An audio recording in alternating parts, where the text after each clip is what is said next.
Shock. ಕೇಡಿಯಾಗಿ ಹಿಂದೆ ಬಿದ್ದಿದ್ದಾನಲ್ಲ ಅಂತನ, ಜೈಲಿನಿಂದ ತಪ್ಸ್ಕೊಂಡ್ ಬಂದ್ಬಿಟ್ಟ ಅಂತನ, ಇಲ್ಲ ಮಗನಾಗಿ ಇನ್ನೂ ಬದುಕಿದಾನಲ್ಲ ಅಂತನ?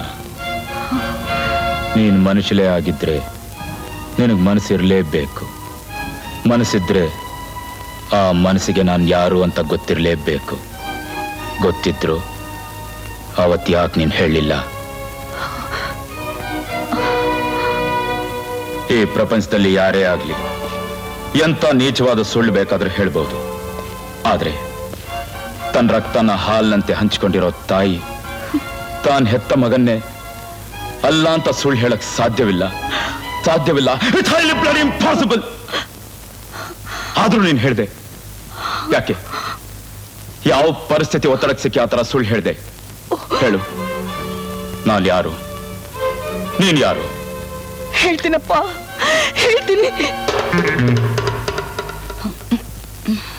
ನಿನ್ನ ಬಲವಂತವಾಗಿ ನನ್ನ ತಾಯಿ ಅಂತ ಒಪ್ಸಿ ನಿನ್ನ ಹಾಳ ಆಸ್ತಿಯಲ್ಲೋ ನೀನು ಮಾಡಿರೋ ಪಾಪದಲ್ಲೋ ಪಾಲ್ ತಗೊಳಕ್ ನಾನು ಇಲ್ಲಿಗೆ ಬಂದಿಲ್ಲ.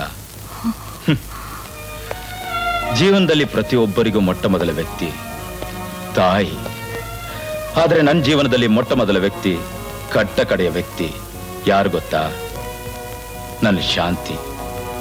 ನಿನ್ನನ್ನು ಕೊಂದು ನಾನು ಸಾಯ್ಬೇಕಂತ ಆತರದಿಂದ ಹೊರಟೆ. ಆದ್ರೆ ನನ್ನ ಶಾಂತಿ ನನ್ನ ಆವೇಶನ ಅಡಗಿಸಿ ದುಡುಕ್ತೇ ಕೇಳ್ಕೊಂಬನ್ನಿ ಅಂತ ಹೇಳಿದ್ಲು. ಅದಕ್ಕೆ ಬಂದೆ. ನೀನ್ ನನ್ನ ತಾಯಿ ಹೌದೋ ಅಲ್ವೋ? ನೀನ್ ಹೇಳಲ್ಲ, ಹೇಳಕ್ಕೂ ಆಗಲ್ಲ. ಸುತ್ತ ಇರೋ 4 ಗೋಡೆಗಳು ಎಲ್ಲಿ ನಿನ್ ಬಣ್ಣ ಬಯಲ್ ಮಾಡ್ಬಿಡುತ್ತೆ ಅಂತ ಭಯ ತಾನೆ? ನೀನ್ ನಿಜವಾಗ್ಲೂ ನನ್ನ ತಾಯಾಗಿದ್ರೆ ಕದರಿಗುಡ್ಡದ ಗುಡಿ ಹತ್ರ ಬಾ, ನಿರ್ಭಯವಾಗಿ ಒಂದೇ ಒಂದ್ಸಲ ನನ್ನ ಮಗನೇ ಅಂತ ಕೂಗ್ಬಿಡು. ಸಾಕು, ನನ್ನ ಹೃದಯ ತುಂಬಿಕೊಂಡು ಮನಸ್ಸಿಗೆ ತೃಪ್ತಿ ತಂದ್ಕೋತೀನಿ.